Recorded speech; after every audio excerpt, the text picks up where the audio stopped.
Dengan mempelajari Sirah Nabawiyah, maka makin menambah kecintaan kepadanya. Semoga yang subscribe juga dimudahkan jalannya menuju surga.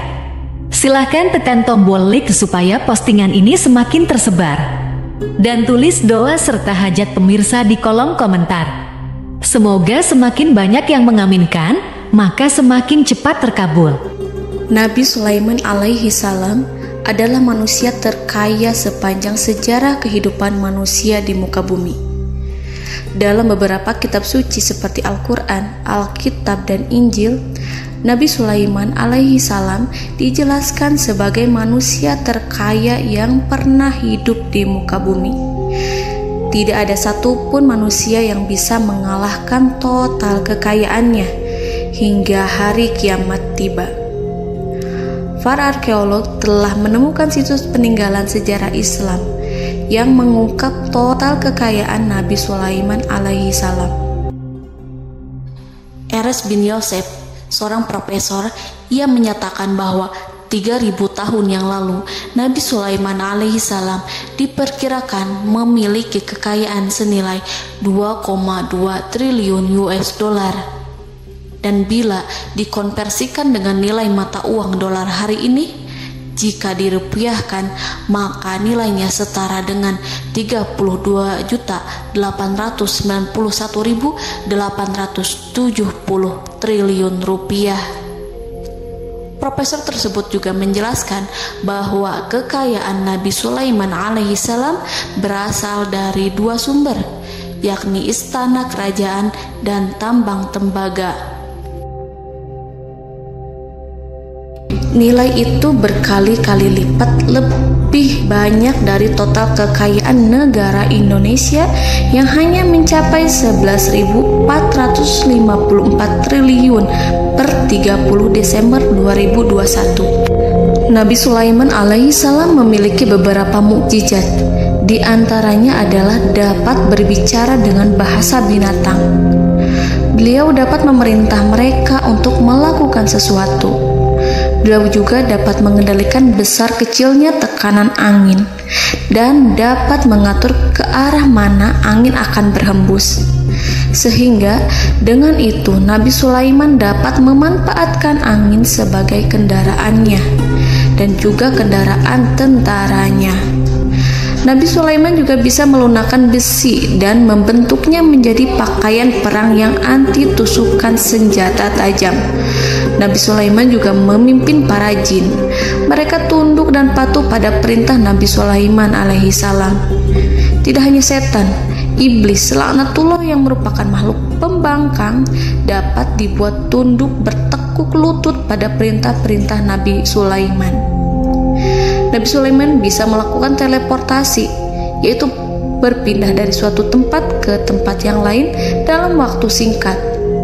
Peristiwa itu dibuktikan dengan pemindahan singgasana Ratu Balqis atas perintah Nabi Sulaiman. Nabi Sulaiman dikenal sebagai raja yang adil dan bijaksana. Nabi Sulaiman diberkahi kecerdasan yang luar biasa untuk menyatu padukan segenap kekuatan yang Allah berikan kepadanya.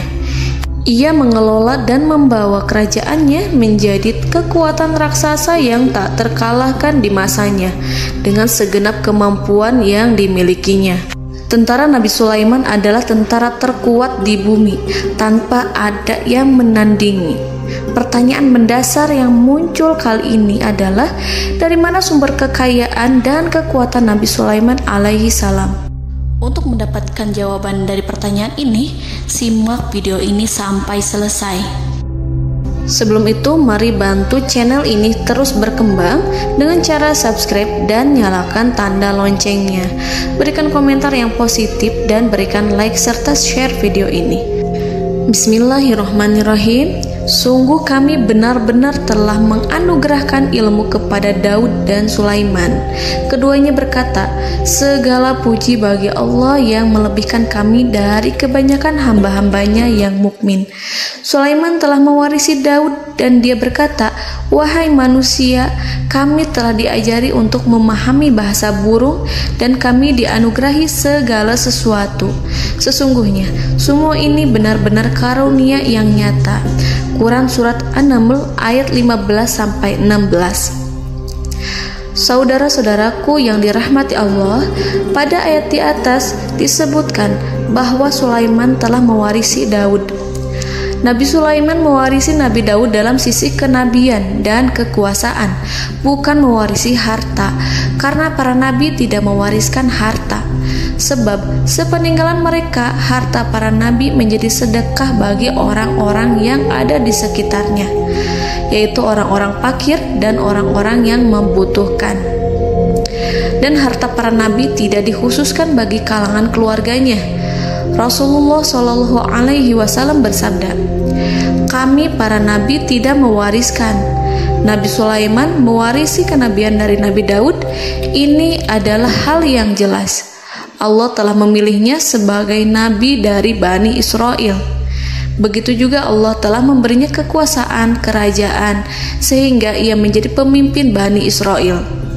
Barangkali sesuatu yang paling penting yang diwarisi oleh Nabi Sulaiman dari Nabi Daud adalah tradisi militer. Kemajuan militer yang dahsyat telah berpindah kepada Nabi Sulaiman. Nabi Daud sebenarnya adalah seorang pengembala kambing yang sangat miskin, tetapi seiring dengan perjalanan waktu, ia menjadi komandan pasukan tiada tanding.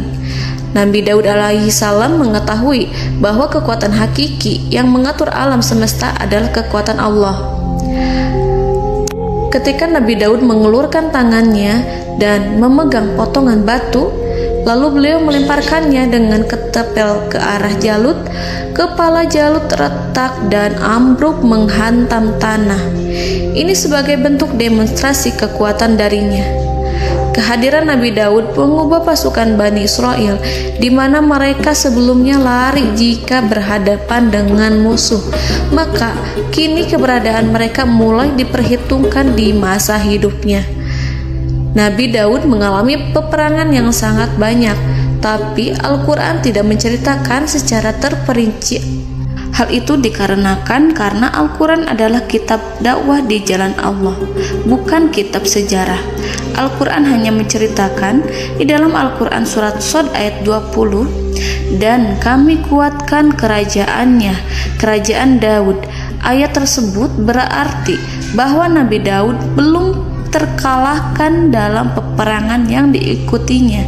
Di samping dukungan yang Allah berikan kepadanya, juga pasukan dan rakyatnya, di mana mereka adalah orang-orang yang bertauhid, menyerahkan diri kepada Allah. Allah Subhanahu wa Ta'ala mengajarkan kepada Nabi Daud hal-hal yang menjadikan pasukannya memiliki keistimewaan yang dengannya mereka dapat mengalahkan pasukan-pasukan lain, pasukan-pasukan besar yang ada di bumi pada saat itu.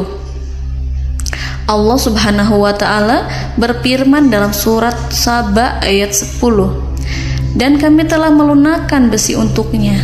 Baju besi mungkin akan menjadi masalah dalam benak kita.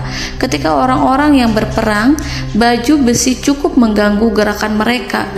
Kita bisa membayangkan ketika ada dua orang berperang, salah satu dapat bergerak bebas, sementara yang lainnya tidak leluasa bergerak karena tertahan dengan pakaiannya. Namun, dengan kekuasaan Allah, Nabi Daud dapat melunakkan besi dan membuat baju besi yang ringan, yang mudah untuk digunakan. Ini adalah kemajuan penting yang Allah berikan kepada Nabi Daud dan tentaranya. Kemajuan itu kemudian diajarkan, diwariskan dan dimiliki oleh Nabi Sulaiman alaihi salam. Nabi Sulaiman memiliki pasukan dahsyat yang melebihi pasukan manapun di bumi saat itu, atau bahkan mungkin saat ini. Bahkan Allah menambahkan karunia-Nya kepada Nabi Sulaiman yang disebutkan dalam Al-Quran surat An-Naml ayat 16.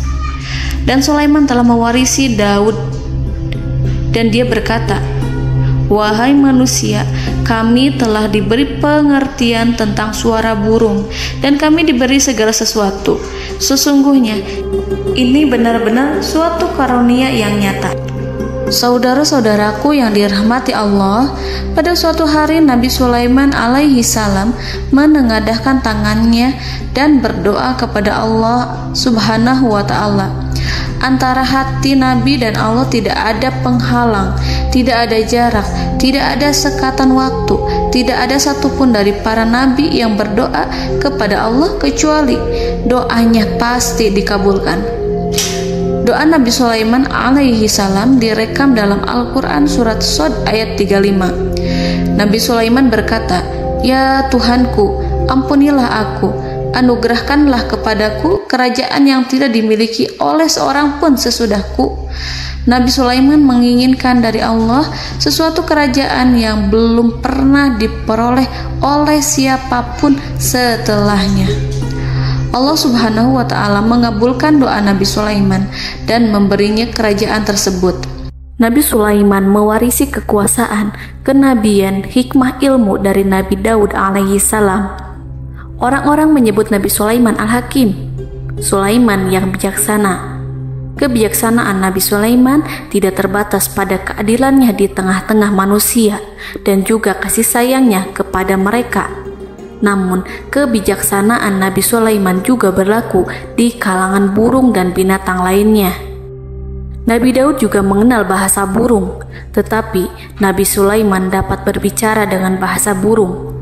Bahkan, ia dapat menggantikannya sebagai pembantunya. Ketika Nabi Daud bertasbih di gunung, burung-burung serta binatang buas ikut bertasbih bersamanya. Bahkan angin pun berhenti untuk mendengarkan tasbih itu.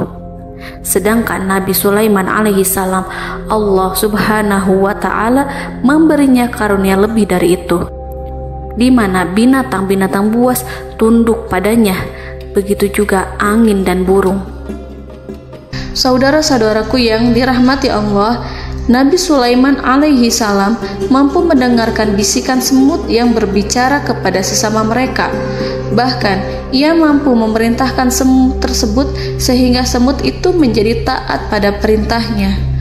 Pasukan Nabi Sulaiman memiliki kekuatan yang sangat dahsyat. Belum pernah ada di dunia ini satu pasukan pun yang memiliki kekuatan seperti itu. Kekuatan Nabi Sulaiman berasal dari beberapa kombinasi yang sangat mengagumkan, sehingga karenanya ia tidak dapat tertandingi. Kekuatan itu terdiri dari manusia, binatang-binatang, jin, dan lain sebagainya.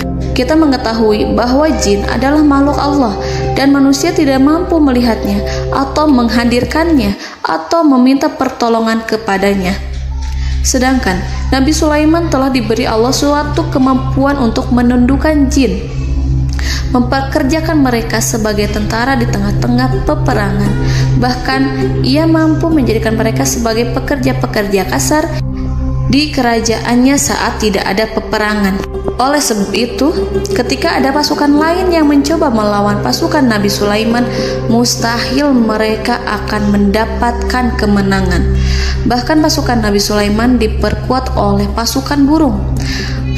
Burung di pasukan Nabi Sulaiman memerankan tugas penting, yaitu menjadi agen intelijen. Kita mengetahui bahwa peranan informasi saat peperangan adalah hal yang penting. Dari informasi tersebut, pasukan dapat mengetahui keadaan lawannya. Demikianlah peranan burung pada pasukan Sulaiman. Ia terbang di tengah-tengah musuh. Kemudian, ia kembali kepada Nabi Sulaiman untuk menyampaikan berita tentang keadaan lawannya. Di samping jin dan burung, Allah juga menundukkan angin untuk Nabi Sulaiman. Nabi Sulaiman dapat memerintahkan angin dan ia mampu untuk menaiki angin tersebut. Dalam Al-Quran surat Shad ayat 36-40, Allah Subhanahu wa Ta'ala berfirman, "Kami tundukkan kepada angin yang berhembus dengan baik menurut kemana saja yang dikehendaki Sulaiman. Dan kami tundukkan pula kepadanya setan-setan, semuanya ahli bangunan dan penyelam, dan setan yang lain yang terikat dalam belenggu. Inilah anugerah kami, maka berikanlah kepada orang lain atau tahanlah untuk dirimu tanpa perhitungan, dan sesungguhnya dia mempunyai kedudukan yang dekat pada sisi kami dan tempat kembali yang baik." Saudara-saudaraku yang dirahmati Allah, Allah Subhanahu wa Ta'ala juga memberikan kemampuan yang tak seorang pun dari para nabi mendapatkannya, yaitu kemampuan untuk memerintah setan. Setan adalah salah satu bagian dari jin. Ia adalah kelompok yang celaka dari bangsa jin. Kelompok ini sebenarnya tidak mampu dikuasai oleh manusia. Bahkan jin yang soleh tidak dapat mengatur setan. Adapun Nabi Sulaiman, Allah telah memberinya kekuasaan untuk menundukkan setan dan mempekerjakannya, bahkan mengikatnya dengan rantai serta menghukumnya jika ia menentang pada perintahnya. Setan membangun untuk Sulaiman istana-istana, patung-patung, dan alat-alat perang. Bahkan setan-setan itu menyelam ke dasar lautan untuk mengeluarkan permata dan yakut untuk Sulaiman. Jika di antara setan yang menentang perintahnya, maka Nabi Sulaiman alaihi salam mengikatnya dengan rantai. Ini semua menunjukkan kekayaan Nabi Sulaiman dan kekuasaannya, di mana ia mampu mengatur banyak makhluk di bumi ini. Tentu saja, kemampuan itu semua adalah atas izin dari Allah Subhanahu wa Ta'ala sebagai mukjizat darinya. Allah Subhanahu wa Ta'ala berfirman dalam Al-Quran surat Saba ayat 12, dan sebagian dari jin adalah yang bekerja di hadapannya, di bawah kekuasaannya, dengan izin Tuhannya. Dan siapa yang menyimpang di antara mereka dari perintah kami, maka kami rasakan kepadanya azab neraka yang apinya menyala-nyala. Para jin itu membuat untuk Sulaiman apa yang dikehendakinya, dari gedung-gedung yang tinggi, patung-patung, dan piring-piring yang besarnya seperti kolam, atau periuk yang tetap berada di atas tungku. Saudara-saudaraku yang dirahmati Allah, Nabi Sulaiman yang bijaksana adalah penguasa yang tak tertandingi di muka bumi. Meskipun memperoleh nikmat-nikmat khusus yang agung itu yang Allah berikan kepada Sulaiman, beliau tetap menunjukkan dirinya sebagai manusia yang paling banyak berzikir kepada Allah dan manusia yang paling banyak bersyukur di zamannya. Saudara-saudaraku yang dirahmati Allah, sebagaimana Allah Subhanahu wa Ta'ala memberikan nikmat kepada ayahnya Nabi Daud alaihi salam, di mana ia mampu melunakkan besi, dan Allah mengajarinya bagaimana cara mencairkan besi, maka Nabi Sulaiman alaihi salam dapat memanfaatkan tembaga yang cair untuk peperangan. Dan juga di saat perdamaian, pada saat peperangan, beliau mencampur tembaga dengan besi dan menjadikannya perunggu. Mereka menggunakan senjata-senjata perunggu dalam peperangan seperti pedang, baju besi, dan juga pisau. Senjata-senjata ini adalah senjata yang paling kuat pada saat itu. Sedangkan di saat damai, tembaga digunakan untuk membuat bangunan, perhiasan, dan sebagainya. Meskipun Nabi Sulaiman mendapatkan nikmat yang besar dan karunia yang khusus, Allah Subhanahu wa Ta'ala mengujinya dengan suatu ujian yang dahsyat. Ujian yang akan selalu datang kepada seorang hamba yang soleh. Ketika hamba itu mendapatkan kedudukan besar, maka ujiannya pun menjadi besar. Allah Subhanahu wa Ta'ala menguji Nabi Sulaiman dengan penyakit. Diceritakan oleh Fahru Roji, Nabi Sulaiman diuji dengan suatu penyakit yang keras, di mana kedokteran saat itu tidak dapat dan tidak mampu mengatasinya. Sakitnya Nabi Sulaiman sangat keras sehingga para dokter dari kalangan manusia ataupun jin tidak mampu menghilangkan penyakit itu. Lalu burung-burung menghadirkan rumput-rumput yang dianggapnya sebagai obat, tetapi Nabi Sulaiman tak kunjung sembuh. Semakin hari penyakit Nabi Sulaiman semakin menjadi-jadi, sehingga ketika Nabi Sulaiman duduk di atas kursi, ia duduk bagaikan tubuh tanpa roh. Seakan-akan ia mati karena saking keras penyakit yang dideritanya. Sakit yang diderita oleh Nabi Sulaiman alaihi salam berlangsung sangat lama. Namun Nabi Sulaiman tidak henti-hentinya berzikir kepada Allah dan meminta kesembuhan kepadanya, serta selalu beristighfar dan mengungkapkan rasa cinta kepadanya. Selesailah ujian Allah terhadap hambanya Nabi Sulaiman.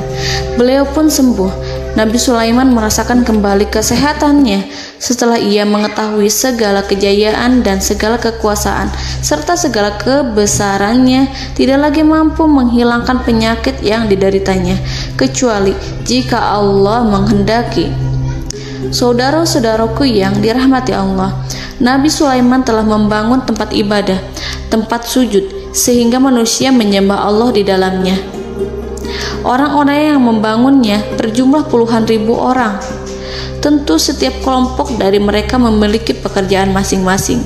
Di antara mereka ada yang mencairkan tembaga, di antara mereka ada yang tukang pahat, ada yang tukang ukir, ada yang membelah batu, ada yang memotong kayu, ada yang mendatangkan rumput-rumput dari Libanon, ada yang mendatangkan emas dan menjadikannya lempengan-lempengan yang mengkilat untuk menutupi kayu, serta untuk melapisi dinding-dinding. Bahkan golongan jin pun membantu membangun tempat tersebut, tentu dengan perintah dan bimbingan Nabi Sulaiman. Mereka membuat patung-patung yang besar, membuat bejana yang besar untuk tempat makan para tentara dan pekerja, yaitu bejana seperti gunung. Karena saking berat dan besarnya, mereka juga membuat tempat-tempat minum yang besarnya seperti kolam. Nabi Sulaiman mengawasi para pekerjanya dan juga mengurusi masyarakatnya, di mana beliau mengenali problem mereka dan berusaha memecahkannya. Beliau juga mengawasi pasukan dari kalangan binatang dan burung. Beliau mengetahui apabila ada satu di antara mereka yang tidak datang, kemana ia pergi, serta mengapa ia pergi. Nabi Sulaiman menguasai pengetahuan itu semua. Nabi Sulaiman bukan hanya mengetahui problem tentara-tentaranya dari kalangan manusia ataupun tentaranya dari kalangan burung, namun ia juga menunjukkan kasih sayang terhadap semut, di mana beliau mendengar bisikannya dan tidak suka untuk menginjaknya. Nabi Sulaiman selalu menundukkan kepalanya ke bumi sebagai bentuk rasa rendah diri dan syukur kepada Allah. Pada suatu hari, Nabi Sulaiman alaihi salam berjalan di depan tentaranya dan tiba-tiba ia mendengar suara semut yang berkata kepada temannya dari kalangan semut. Hal itu terekam dalam Al-Quran surat An-Naml ayat 18-19. Wahai semut-semut, masuklah ke dalam sarang-sarangmu agar kamu tidak terinjak oleh Sulaiman dan tentaranya, sedangkan mereka tidak menyadarinya. Nabi Sulaiman alaihi salam tersenyum mendengar itu dan ia berdoa, "Ya Allah, ya Tuhanku, berilah aku ilham untuk tetap mensyukuri nikmat-Mu yang telah Engkau anugerahkan kepadaku dan kepada kedua orang ibu bapakku, dan untuk mengerjakan amal soleh yang Kau ridhoi, dan masukkanlah aku ke dalam rahmat-Mu, ke dalam golongan hamba-hamba-Mu yang soleh." Saudara-saudaraku yang dirahmati Allah, meskipun Nabi Sulaiman mendapatkan kekuasaan dan memiliki tentara yang besar, namun beliau menunjukkan kasih sayang terhadap bangsa semut. Beliau mendengarkan bisikannya dan melihat semut yang ada di depannya. Oleh karena itu, tak mungkin baginya untuk menginjak golongan semut itu. Nabi Sulaiman bersyukur kepada Allah telah memberinya nikmat, yaitu nikmat rahmat dan kasih sayang. Di samping itu, Nabi Sulaiman alaihi salam adalah orang paling kaya di dunia. Istananya terbuat dari kayu gaharu yang memiliki wangi harum. Istananya terbuat dari emas yang terkadang dari kristal. Beliau juga memiliki kursi besar yang terbuat dari emas dan permata. Istana Nabi Sulaiman merupakan istana yang paling besar di dunia. Nabi Sulaiman menggunakan pakaian dari emas dan permata. Meskipun demikian, Nabi Sulaiman tetap menunjukkan sebagai hamba yang berserah diri dan rendah diri di hadapan Allah Subhanahu wa Ta'ala. Nabi Sulaiman yang merendahkan diri di hadapan Allah, ia selalu sujud kepada Allah sebagaimana ayahnya yang selalu bertasbih pada Allah. Nabi Sulaiman selalu melantunkan lagu-lagu cinta ilahi dan hanya memuji Allah Subhanahu wa Ta'ala. Pada suatu hari, Nabi Sulaiman alaihi salam mengeluarkan perintah kepada pasukannya untuk bersiap-siap. Kemudian, Nabi Sulaiman keluar dan memeriksa pasukannya satu demi satu. Kelompok yang pertama adalah kelompok manusia. Nabi Sulaiman memperhatikan kesiapan mereka. Lalu Nabi Sulaiman mengeluarkan perintah-perintah kepada mereka. Kemudian Nabi Sulaiman memeriksa kelompok jin dan menyampaikan perintahnya kepada mereka. Beliau memenjarakan jin yang tampak bermalas-malasan saat bekerja. Lalu beliau memeriksa binatang dan berkata kepada mereka, apakah mereka sudah makan dengan baik? Apakah mereka tidur dengan nyenyak? Apakah ada yang mengadu pada mereka, misalkan karena penyediaan makanan yang tidak layak? Apakah ada di sana yang sakit dan lain sebagainya? Ketika Nabi Sulaiman merasa puas dengan semuanya, Nabi Sulaiman memasuki tenda tempat berkumpulnya para burung. Nabi Sulaiman alaihissalam kemudian memasuki tenda tersebut, mengamati keadaan di sekitarnya, sehingga beliau mengetahui bahwa ada satu burung yang tidak hadir, yaitu burung hudhud. Mengapa aku tidak melihat burung hudhud? Burung-burung yang lain tampak terdiam sebagai penghormatan, dan mereka mendengarkan apa yang akan dikatakan pemimpin mereka. Nabi Sulaiman mengarahkan pandangannya pada semua burung dan tidak menemukan burung hudhud di antara mereka. Tak seekor burung pun yang mengetahui keberadaannya. Burung hudhud absen pada apel wajib kali ini. Nabi Sulaiman mulai menampakkan kemarahannya. Tiba-tiba, seekor burung kecil memberanikan diri untuk berkata kepada Nabi Sulaiman, "Wahai Nabi yang mulia, seharusnya hudhud ada bersamaku kemarin untuk melaksanakan tugas penyelidikan. Ia adalah pemimpin misi itu. Namun, burung hudhud belum datang. Oleh karena itu, aku tidak pergi bersamanya." Burung itu tampak gemetar. Nabi Sulaiman mengetahui bahwa hudhud tidak hadir dan tak seorang pun mengetahui kemana ia pergi. Burung hudhud pergi tanpa izin terlebih dahulu. Dalam keadaan marah, Nabi Sulaiman berkata, "Sungguh aku benar-benar akan mengazabnya dengan azab yang sangat keras, atau benar-benar menyembelihnya, kecuali jika ia benar-benar datang kepadaku dengan alasan yang jelas." Kawanan burung-burung mengetahui bahwa Nabi Sulaiman sedang marah dan telah menetapkan untuk menyiksa burung hudhud atau menyembelihnya, atau justru memaafkannya dengan syarat ia datang dengan membawa alasan yang dapat menyelamatkannya, atau dengan kata lain, burung hudhud dapat memastikan bahwa ia melaksanakan tugas yang penting. Nabi Sulaiman menunjukkan kemarahan yang besar, sehingga siapapun akan merasa takut kepada Nabi Sulaiman yang marah. Nabi Sulaiman kemudian pergi dari tempat burung tersebut. Nabi Sulaiman masih memikirkan keadaan burung hudhud. Seharusnya burung hudhud menjadi bagian penting dari badan intelijen. Apakah ia pergi untuk menyingkap suatu, atau apakah ia pergi hanya untuk bermain-main? Nabi Sulaiman telah memperhatikan dan mengetahui bahwa burung hudhud adalah seekor burung yang cerdik dan juga fasih berbicara. Terkadang Nabi Sulaiman mendapati burung hudhud sedang bermain-main dan menunda-nunda pekerjaannya. Namun ketika Nabi Sulaiman melihatnya, burung hudhud memahami bahwa perbuatannya tidak benar. Oleh karena itu, ia tidak boleh menyampur adukan antara waktu serius dan waktu bermain. Tidak lama setelah itu, burung hudhud tiba di tempat para burung. Burung-burung yang lain berkata kepadanya, "Wahai hudhud, pergilah engkau ke tempat Nabi Sulaiman. Jika ia mengetahui bahwa engkau telah sampai, jiwamu benar-benar terancam." Mendengar itu, burung hudhud segera beranjak. Ia terbang menemui Nabi Sulaiman. Pada waktu itu, Nabi Sulaiman sedang duduk bersama tentaranya yang lain. Burung hudhud berdiri. Ia telah merencanakan untuk memulai pembicaraan dengan Nabi Sulaiman sebelum Nabi Sulaiman bertanya kepadanya kemana dia pergi. Ini sebagai bukti bahwa hudhud telah melaksanakan suatu tugas yang penting. Dalam Al-Quran Surat An-Naml ayat 22, burung hudhud berbicara, "Aku telah mengetahui sesuatu yang kamu belum mengetahuinya, dan kubawa kepadamu dari negeri Saba suatu berita penting yang diyakini." Seakan-akan burung hudhud hendak berkata, "Aku adalah hudhud yang miskin, tapi aku mengetahui apa yang tidak engkau ketahui, dan aku telah datang kepadamu dari kerajaan Saba dengan membawa berita yang sangat penting." Nabi Sulaiman tampak terdiam menunggu hudhud menyelesaikan kisahnya. Dalam surat An-Naml ayat 23-24, burung hudhud berkata, Sesungguhnya aku menjumpai seorang wanita yang memerintah mereka. Dia dianugerahi segala sesuatu serta mempunyai singgasana yang besar. Aku mendapati dia dan kaumnya menyembah matahari selain Allah.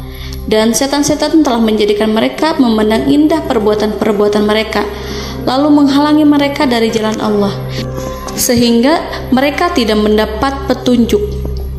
Burung hudhud diam. Nabi Sulaiman merasa bahwa hudhud menunjukkan kepasihan lisannya. Nabi Sulaiman berkata dalam Quran surat An-Naml ayat 27 sambil menunjukkan senyum manisnya. Nabi Sulaiman berkata, "Akan kami lihat apakah kamu benar wahai hudhud, ataukah kamu termasuk orang-orang yang berdusta." Seakan-akan burung hudhud ingin mengatakan, "Aku tidak berbohong, wahai Nabi yang mulia." Namun diamnya Sulaiman membuat takut sehingga burung hudhud terdiam. Nabi Sulaiman terdiam karena berpikir, lalu ia memutuskan sesuatu setelah itu. Beliau melihat kepada lainnya dan meminta secari kertas dan pena. Nabi Sulaiman menulis surat dan menyerahkan kepada hudhud serta memerintahkan kepadanya seperti yang dikatakan dalam Quran surat An-Naml ayat 28. "Pergilah dengan membawa suratku ini, lalu jatuhkanlah kepada mereka, kemudian berpalinglah dari mereka, lalu perhatikanlah apa yang mereka bicarakan." Al-Quranul Karim hanya menceritakan dalam Al-Quran surat An-Naml bagaimana perginya hudhud dan bagaimana ia menyerahkan surat itu. Lalu Al-Quran langsung menyebut keadaan kerajaan Balqis yang saat itu sedang membaca surat di depan para pembesar kerajaan dan para menterinya. Dalam Quran surat An-Naml ayat 29-31 berkatalah Balqis, "Wahai pembesar-pembesar, sesungguhnya telah dijatuhkan kepadaku sebuah surat yang mulia. Sesungguhnya surat ini dari Sulaiman, dan sesungguhnya isinya dengan menyebut nama Allah yang Maha Pengasih lagi Maha Penyayang, bahwa janganlah kalian berlaku sombong terhadapku dan datanglah kepadaku sebagai orang-orang yang berserah diri." Saudara-saudaraku yang dirahmati Allah, dalam surat tersebut Nabi Sulaiman menyebutkan supaya mereka menyerahkan diri dan tunduk kepada perintah Nabi Sulaiman. Nabi Sulaiman memerintahkan agar mereka meninggalkan penyembahan terhadap matahari. Nabi Sulaiman tidak mempersoalkan akidah mereka dan tidak memuaskan mereka dengan apapun. Nabi Sulaiman hanya memerintahkan bahwa ia berada di atas kebenaran. Bukankah ia didukung kekuatan yang berlandaskan keyakinan yang dimilikinya? Nabi Sulaiman hanya memerintahkan mereka agar tunduk dan patuh kepadanya. Ratu Sabak menyampaikan surat tersebut di tengah-tengah kaumnya. Dalam Quran surat An-Naml ayat 32 dijelaskan, "Dan berkatalah Balqis, wahai para pembesar, berilah aku pertimbangan dalam urusanku ini. Aku tidak pernah memutuskan sesuatu persoalan sebelum kamu berada dalam majelisku." Saudara-saudaraku yang dirahmati Allah, para pembesar istana Balqis menentang surat tersebut. Isi surat itu membangkitkan kesombongan kaum Sabak, di mana mereka merasa lebih kuat. Mereka mengetahui bahwa di sana ada seorang yang mencoba menentang mereka dan mengisyaratkan peperangan kepada mereka. Lalu ia meminta kepada mereka untuk memenuhi syarat-syaratnya sebelum terjadinya peperangan dan kekalahan. Dalam surat An-Naml ayat 33, mereka menjawab, "Kita adalah orang-orang yang memiliki kekuatan dan juga memiliki keberanian yang sangat besar dalam peperangan, dan keputusan berada di tanganmu, wahai ratuku. Maka pertimbangkanlah apa yang akan kamu perintahkan." Saudara-saudaraku yang dirahmati Allah, para pembesar kaum Sabak seakan ingin berkata, "Kita siap untuk melaksanakan perang." Tampaknya ratu itu memiliki kebijakan yang lebih baik dari pembesar kaumnya. Surat Sulaiman itu membuatnya berpikir lebih jernih dan lebih berhati-hati. Ia berusaha sebisa mungkin menghindari peperangan. Ratu itu berpikir dalam tempo yang lama. Nama Sulaiman tidak diketahuinya dan ia pun belum pernah mendengarnya. Oleh karena itu, Ratu kaum Saba tidak mampu mengetahui dan mendeteksi seberapa besar kekuatan Nabi Sulaiman. Boleh jadi Nabi Sulaiman memiliki kekuatan yang dahsyat, sehingga ia mampu memerangi kekuasaannya dan mengalahkannya. Kemudian Ratu memperhatikan apa yang ada di sekelilingnya. Ia melihat kemajuan masyarakatnya dan juga kekayaannya. Barangkali ia mengira bahwa Nabi Sulaiman iri terhadap kemajuan dan kekayaannya itu, sehingga Nabi Sulaiman ingin menyerangnya. Setelah mempertimbangkan isi surat Nabi Sulaiman dengan cermat, Ratu Saba memilih untuk tidak bersikap ceroboh dan bodoh. Ratu lebih suka untuk menggunakan bahasa kelembutan. Ia mengirim kepada Nabi Sulaiman suatu hadiah yang besar. Ratu mengira bahwa Nabi Sulaiman seorang yang ambisius, yang boleh jadi ia telah mendengar tentang kekayaan kerajaan Saba. Para utusan pergi dengan membawa hadiah dari Ratu Saba. Ratu berharap agar mereka dapat memasuki kerajaan Nabi Sulaiman dan akan mengetahui kondisi kerajaannya. Saat mereka pulang, Ratu ingin mendengar secara langsung dari mereka tentang bagaimana keadaan kaum Nabi Sulaiman dan pasukannya. Setelah mendapatkan informasi yang cukup, maka Ratu Balqis dapat membuat sesuatu keputusan yang tepat. Ratu menyembunyikan apa yang terlintas dalam pikirannya, lalu ia berbicara kepada pembesar istananya bahwa ia dapat menyingkap niat jahat Raja Sulaiman melalui cara mengirimkan hadiah kepadanya. Ratu lebih memilih cara tersebut dan menunggu reaksi dari Nabi Sulaiman. Ratu berhasil memuaskan para pembesar istana, dan untuk sementara ia menghilangkan ide untuk berperang. Karena para raja jika menyerang suatu desa, maka pemimpin desa tersebut adalah orang yang paling banyak mendapatkan kehinaan. Akhirnya, para pembesar kaumnya merasa puas dengan pikiran Ratu Balqis.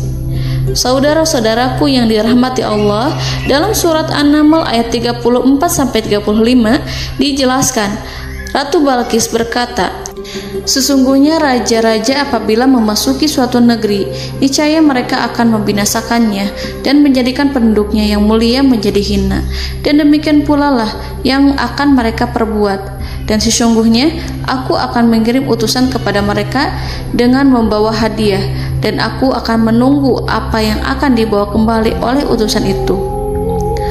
Kemudian sampailah hadiah dari Ratu Balqis kepada Nabi Sulaiman.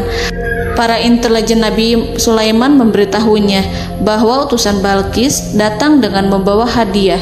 Nabi Sulaiman langsung mengetahui bahwa Ratu Balqis itu sengaja mengirim orang-orangnya untuk mengetahui atau untuk mendapatkan informasi tentang kekuatannya.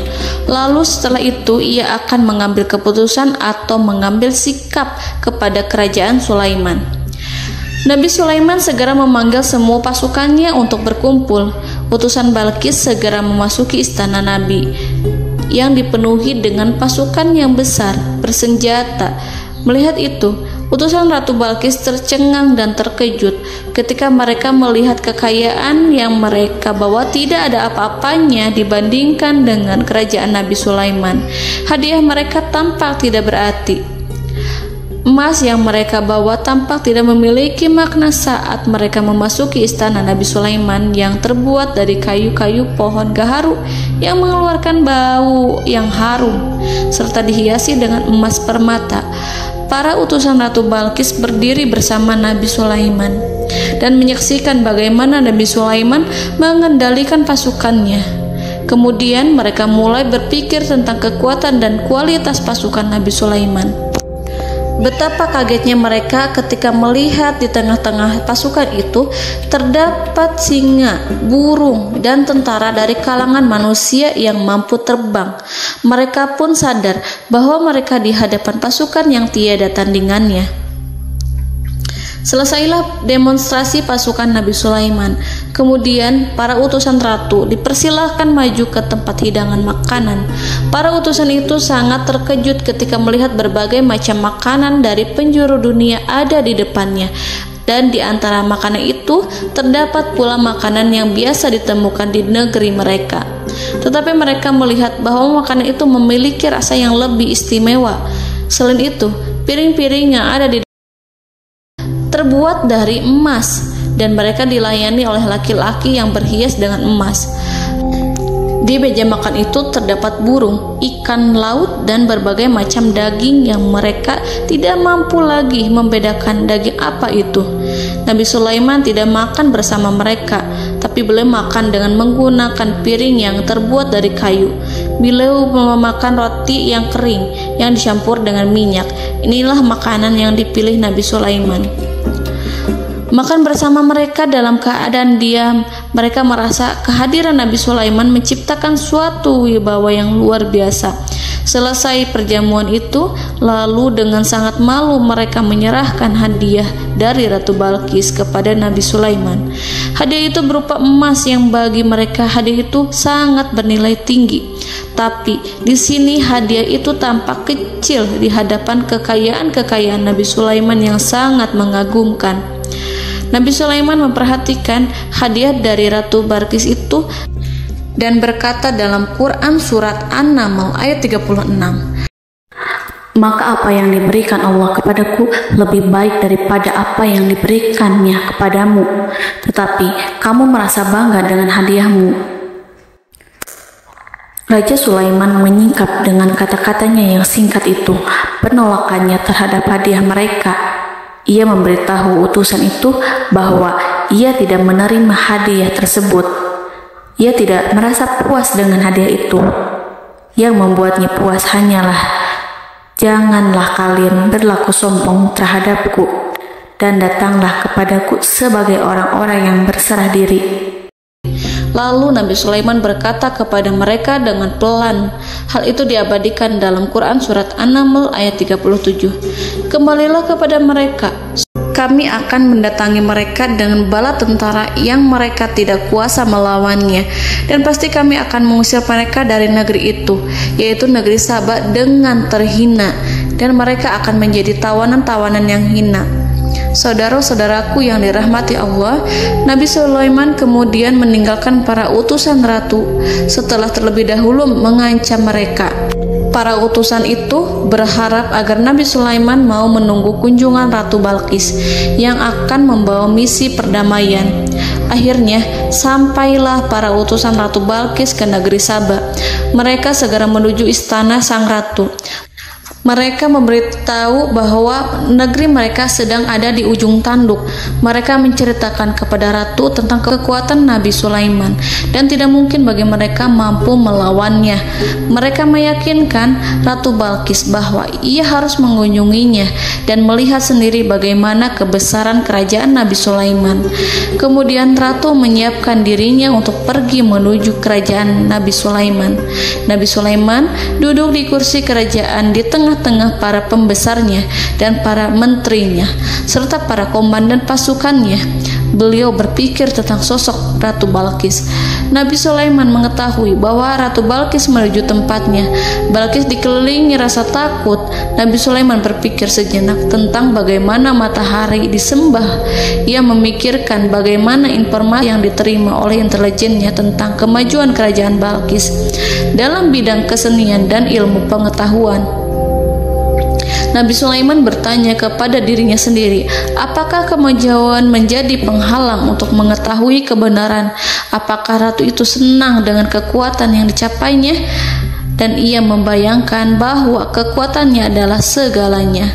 Dengan kemajuan yang dimilikinya, Nabi Sulaiman ingin membuat kejutan agar ratu mengetahui bahwa Islam yang diyakini oleh Nabi Sulaiman adalah satu-satunya yang mampu mendatangkan kemajuan dan kekuatan yang hakiki, sehingga ia dapat membandingkan antara keyakinannya dalam menyembah matahari beserta kemajuan yang dicapainya dengan keyakinan Nabi Sulaiman beserta kemajuan yang diraihnya.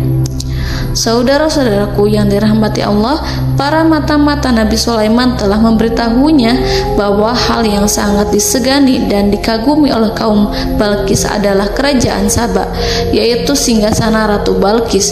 Singgasana itu terbuat dari emas dan batu delima. Singgasana tersebut dijaga oleh penjaga yang sangat disiplin, di mana mereka tidak pernah lalai sedikit pun. Oleh karena itu, sangat tepat apabila Nabi Sulaiman menghadirkan singgasananya di sini, di kerajaannya, sehingga ketika ratu tiba, maka ia dapat duduk di atasnya. Nabi Sulaiman ingin membuat kejutan kepadanya dan menunjukkan bahwa kemampuannya tersebut yang berlandaskan pada keislaman. Nabi Sulaiman melakukan yang demikian itu dengan harapan agar si ratu tunduk kepadanya. Ide itu terlintas dalam diri Nabi Sulaiman. Lalu ia mengangkat kepalanya dan menoleh kepada anak buahnya. Hal itu diabadikan dalam Quran surat An-Naml ayat 38. Wahai para pembesar, siapakah di antara kamu sekalian yang sanggup membawa singgasananya kepadaku sebelum mereka datang kepadaku sebagai orang-orang yang berserah diri? Saudara-saudaraku, perhatikanlah ungkapan pikiran Nabi Sulaiman tersebut. Semua pemikirannya berkisar tentang keislaman, para penyembah matahari, tentang bagaimana beliau dapat memberikan petunjuk kepada mereka di jalan Allah. Yang pertama menjawab pertanyaan Nabi Sulaiman adalah jin Ifrit. Dalam Quran surat An-Naml ayat 39, berkatalah Ifrit yang cerdik dari golongan jin, aku akan datang kepadamu dengan membawa singgasana itu sebelum kamu berdiri dari tempat dudukmu. Sesungguhnya aku benar-benar kuat untuk membawanya, lagi dapat dipercaya.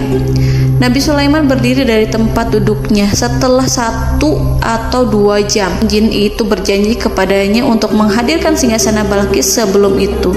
Istana Nabi Sulaiman di Palestina, sedangkan istana Balkis terletak di Yaman. Antara singgasana tersebut dengan singgasana Nabi Sulaiman berjarak lebih dari ribuan mil. Barangkali pesawat yang cepat sekalipun yang kita kenal hari ini tidak akan mampu membawa dan mendatangkan istana itu dalam waktu 1 jam. Tetapi masalahnya di sini berhubung dengan kekuatan jin yang serba misterius. Nabi Sulaiman tidak mengomentari sedikit pun terhadap apa yang dikatakan oleh Ifrit. Nabi Sulaiman tampak menunggu tanggapan dari yang lain yang mampu menghadirkan singgasana Balkis yang lebih cepat dari jin Ifrit. Nabi Sulaiman menoleh kepada seorang di sana yang duduk di atas naungan. Hal itu diceritakan dalam Quran surat An-Naml ayat 40. Berkatalah seorang yang mempunyai ilmu dari Alkitab, aku akan membawa singgasana itu kepadamu sebelum matamu berkedip. Maka tatkala Sulaiman melihat singgasana itu terletak di hadapannya, ia pun berkata, ini termasuk karunia Tuhanku untuk menguji aku. Apakah aku akan bersyukur atau mengingkari nikmatnya? Dan barang siapa yang bersyukur, maka sesungguhnya dia bersyukur untuk kebaikan dirinya sendiri. Dan barang siapa yang ingkar, maka sesungguhnya Tuhanku maha kaya lagi maha mulia. Saudara-saudaraku, belum lama seorang yang mempunyai ilmu dari Alkitab menyatakan kalimatnya, sehingga singgasana itu tiba-tiba ada di depan Nabi Sulaiman yang mampu menghadirkan singgasana itu lebih cepat dari kedipan mata. Al-Quranul Karim tidak menyingkap kepribadian seorang yang menghadirkan singgasana itu. Al-Quran hanya menggarisi bahwa orang itu mempunyai ilmu dari Alkitab. Al-Quran tidak menjelaskan kepada kita apakah ia seorang malaikat ataukah manusia ataukah jin. Al-Quran sengaja tidak menyingkap informasi tersebut. Saudara-saudaraku yang dirahmati Allah, setelah melihat singgasana itu, Nabi Sulaiman bersyukur kepada Allah. Ia mulai memperhatikan singgasana sang ratu.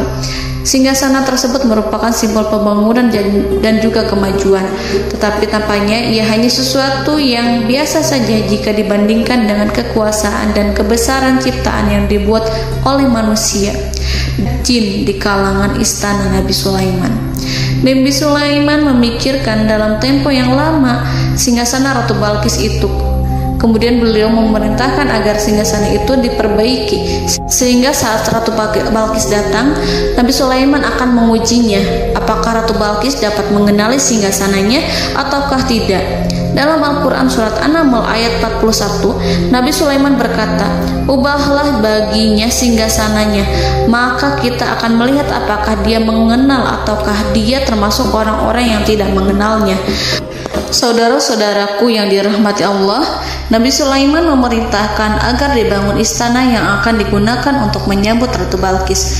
Nabi Sulaiman memilih tempat di laut dan ia memerintahkan agar dibangun suatu istana di mana sebagian besar terdiri dari air laut.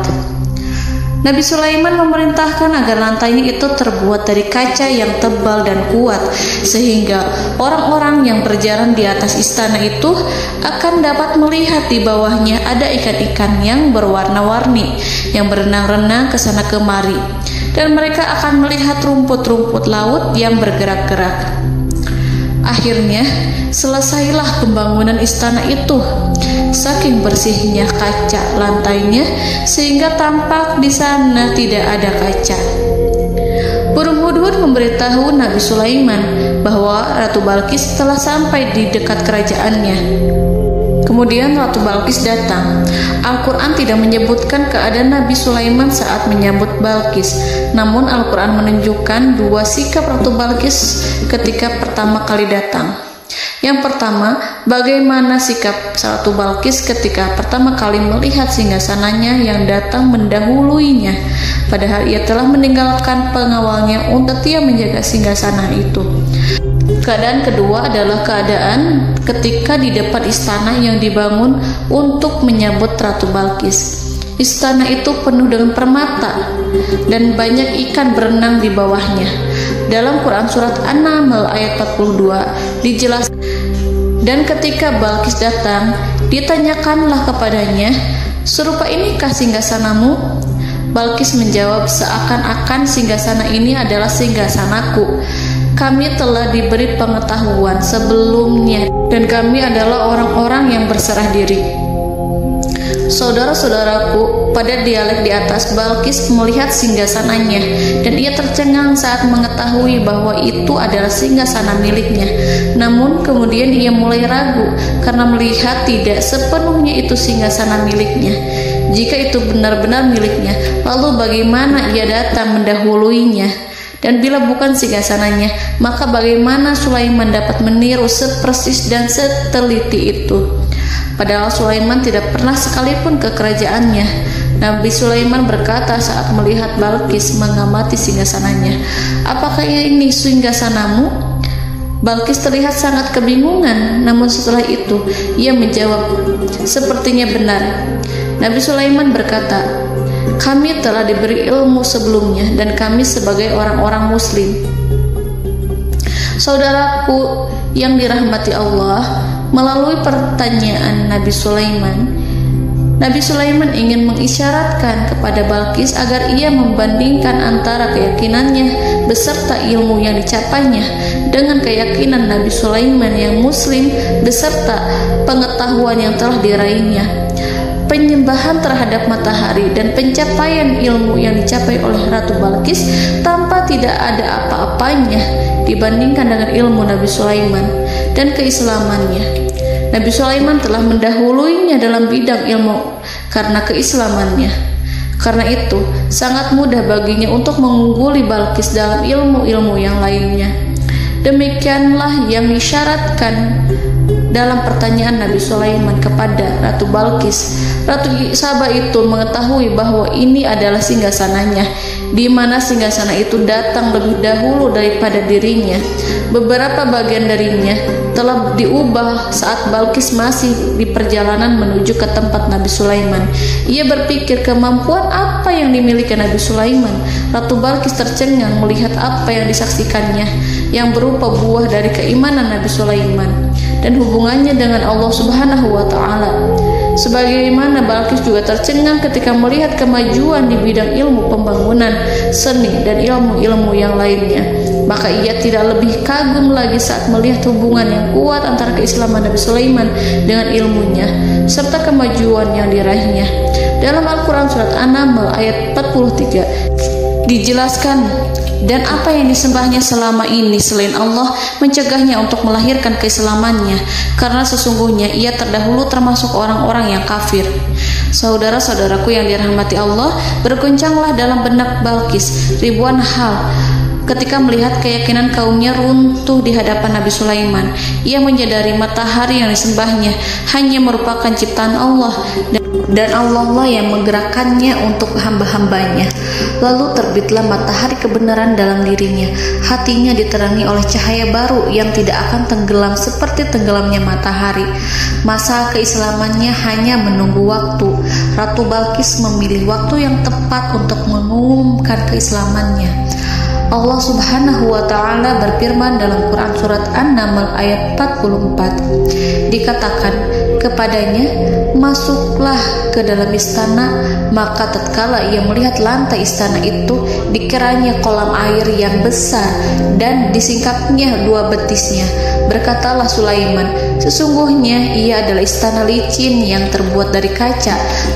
Berkatalah Balqis, wahai Tuhanku, sesungguhnya aku telah berbuat zalim terhadap diriku, dan aku berserah diri bersama Sulaiman kepada Allah Tuhan semesta alam.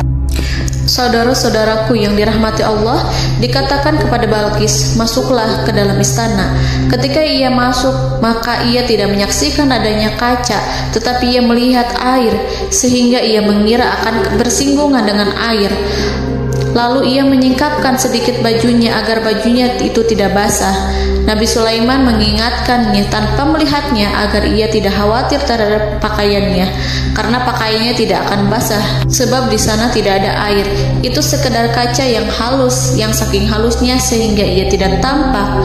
Pada kesempatan itulah Balqis mengumumkan keislamannya yang mengakui kelalimannya, dan ia menyatakan menyerahkan diri kepada Nabi Sulaiman dan kepada Allah Tuhan semesta alam. Lalu kaumnya pun mengikutinya dan mereka memeluk Islam. Balqis menyadari ia berhadapan dengan penguasa yang terbesar di bumi dan Nabi Allah yang mulia. Untuk pertama kalinya, wajah Sulaiman tampak dihiasi dengan senyuman yang menunjukkan kepuasannya sejak Balqis mengunjunginya. Demikianlah Nabi Sulaiman mewujudkan kejayaannya yang hakiki dan menyebarkan cahaya Islam di muka bumi. Saudara-saudaraku, Al-Quran tidak menyebutkan kisah Balqis setelah keislamannya. Para ahli tafsir mengatakan bahwa ia menikah dengan Nabi Sulaiman. Selain itu, ada yang mengatakan bahwa ia menikah dengan salah satu orang dekat Nabi Sulaiman. Ada juga yang mengatakan bahwa sebagian Raja Habasyah adalah keturunan dari buah perkawinan ini. Wallahu a'lam bishawab. Saudara-saudaraku yang dirahmati Allah, Nabi Sulaiman hidup di tengah-tengah kejayaan dan kemuliaan di bumi. Kemudian Allah menetapkan kematian untuknya, sebagaimana kehidupan Sulaiman berada di puncak kemuliaan dan kejayaan yang penuh dengan keajaiban yang luar biasa. Maka kematiannya pun merupakan tanda-tanda kebesaran Allah yang penuh dengan keajaiban. Demikianlah bahwa kematiannya sesuai dengan kehidupannya, sesuai dengan kejayaannya. Allah berfirman tentang kematian Sulaiman di dalam Al-Quran Surat Saba ayat 14. Maka tatkala kami telah menetapkan kematian Nabi Sulaiman, tidak ada yang menunjukkan kepada mereka kematiannya itu kecuali rayap yang memakan tongkatnya. Maka tatkala ia telah tersungkur, tahulah jin bahwa kalau sekiranya mereka mengetahui yang gaib, tentulah mereka tidak akan tetap dalam siksa yang menghinakan. Saudara-saudaraku, kemampuan Nabi Sulaiman untuk menundukkan jin dan mempekerjakan mereka serta hubungan mereka dengan semua itu menimbulkan fitnah di tengah-tengah manusia dalam hal tertentu. Kematian Nabi Sulaiman merupakan batasan jawaban terhadap fitnah ini. Kami tidak mengetahui siapa yang mengklaim bahwa jin mengetahui hal yang gaib. Apakah itu setan yang terkutuk, atau jin yang bodoh, atau manusia yang tertipu? Kami tidak mengetahui siapa yang bertanggung jawab terhadap tersebarnya isu yang keliru ini. Yang kita ketahui adalah bahwa hal tersebut adalah mempengaruhi sebagian manusia dan jin. Barangkali manusia berkata kepada diri mereka, selama jin melakukan perbuatan yang luar biasa ini, maka apa gerangan yang menjadikan mereka tidak mengetahui hal yang gaib itu? Manusia itu lupa bahwa kunci kegaiban berada di tangan Allah. Masalah ilmu gaib tidak akan mampu dikuasai oleh jin dan manusia. Hanya Dia yang mengetahuinya, dan manusia diberitahu hanya sedikit sekali. Saudara-saudaraku yang dirahmati Allah, seakan-akan Allah telah merencanakan bahwa kematian Sulaiman bertujuan untuk menghancurkan pemikiran itu, yaitu pemikiran bahwa jin mengetahui hal-hal yang gaib. Jin bekerja untuk Nabi Sulaiman selama beliau hidup, dan tatkala beliau meninggal, maka tugas mereka menjadi bebas. Nabi Sulaiman meninggal tanpa diketahui oleh jin, sehingga mereka tetap bekerja untuk mereka, tetap mengabdi kepada Sulaiman. Seandainya mereka mengetahui hal yang gaib, niscaya mereka tidak akan meneruskan pekerjaan mereka. Saudara-saudaraku, pada suatu hari Nabi Sulaiman memasuki mihrabnya untuk itikaf ibadah dan beribadah kepada Allah. Tak seorang pun yang berani mengganggu khalwatnya. Mihrab Sulaiman terletak di puncak gunung dan dindingnya terbuat dari permata. Pada suatu hari, Nabi Sulaiman duduk bersandar pada tongkatnya dan ia tampak tenggelam dalam tafakur. Beliau berzikir pada Allah hingga rasa kantuk menguasainya. Lalu setelah itu malaikat maut menemuinya. Nabi Sulaiman pun meninggal. Beliau bersandar kepada tongkatnya. Jin melihatnya dan mengira bahwa beliau sedang sholat, sehingga mereka pun terus melanjutkan pekerjaannya. Berlalulah hari demi hari yang panjang. Datanglah rayap, yaitu semut kecil yang memakan kayu. Hewan itu mulai memakan tongkat Nabi Sulaiman. Rayap itu tampak lapar. Sebagian dari tongkat Nabi Sulaiman dimakan beberapa hari oleh rayap itu. Ketika yang dimakannya semakin bertambah, maka tongkat itu pun menjadi rusak dan kemudian jatuh dari tangan Nabi Sulaiman alaihi salam. Tubuh mulia itu kehilangan keseimbangan dan kemudian jatuh terhempas di bumi. Tatkala tubuh suci itu tersungkur, maka manusia segera menuju ke arahnya. Mereka menyadari dan mengetahui bahwa Nabi Sulaiman telah meninggal dalam waktu yang lama. Jin menyadari bahwa mereka tidak mengetahui hal yang gaib, dan manusia pun mengetahui hakikat ini. Seandainya jin mengetahui hal yang gaib, niscaya ia tidak akan meneruskan siksa yang hina. Mereka tidak akan bekerja kepada Sulaiman. Demikianlah Nabi Sulaiman alaihi salam meninggal dalam keadaan duduk dan sholat di mihrabnya. Lalu berita itu tersebar bagaikan api di bumi. Manusia, burung, dan binatang buas mengantarkan jenazah Nabi Sulaiman. Sekawanan burung tampak sedih dan menangis. Semua makhluk bersedih. Akhirnya tak seorang pun mengetahui bahasa burung di bumi. Meninggallah seorang yang memahami pembicaraan burung, binatang-binatang, jin, dan lain sebagainya. Burung-burung itu berkata, betapa beratnya kehidupan di tengah orang-orang yang tidak mengetahui pembicaraan kita. Wallahu a'lam.